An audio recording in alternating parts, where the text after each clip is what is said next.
And that's when they had the crisis. But did they try to avert the crisis beforehand? No. They pushed the envelope until the end. That's what we're doing. We're driving towards the edge of a cliff, and instead of turning it, we just keep on going.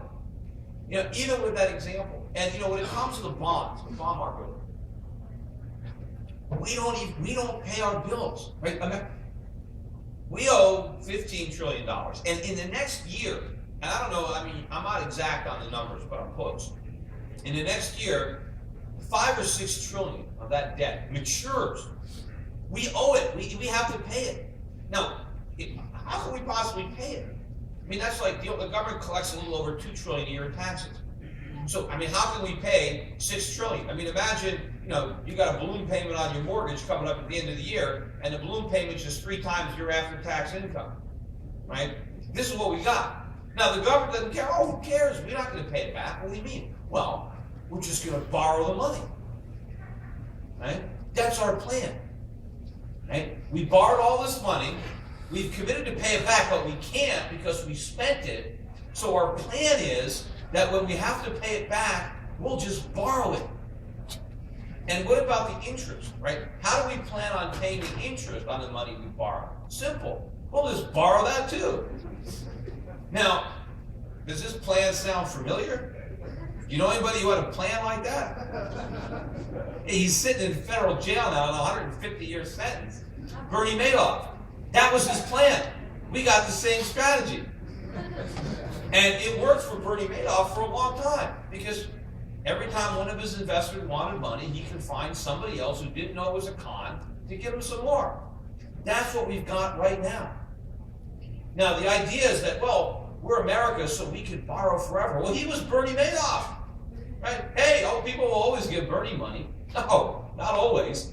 And they're not always going to give us money because, you know, they want it back. No, I hear this all the time. People say, we can borrow forever. We never have to pay the money back.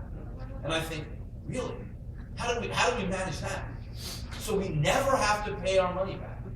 Because I always think about it from the perspective of the other person, because, you know, there's 2 people involved in a loan.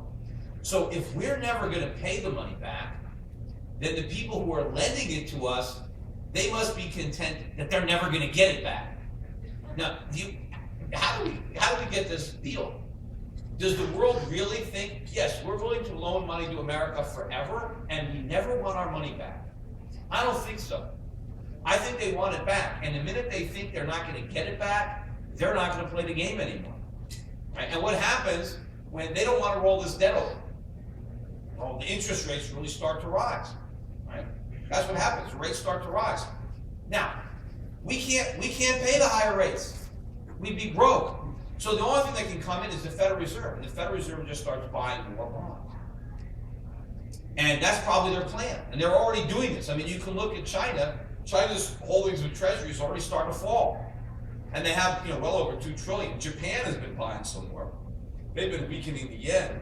But overall, the Fed has been a bigger and bigger buyer of these bonds. And, you know, we even told our customers, who we're selling these bonds to, we even told them that we were running a Ponzi scheme, which is generally not a good idea. You know, you want to kind of keep that on the down low, right? But if you remember the crisis we had on the debt ceiling,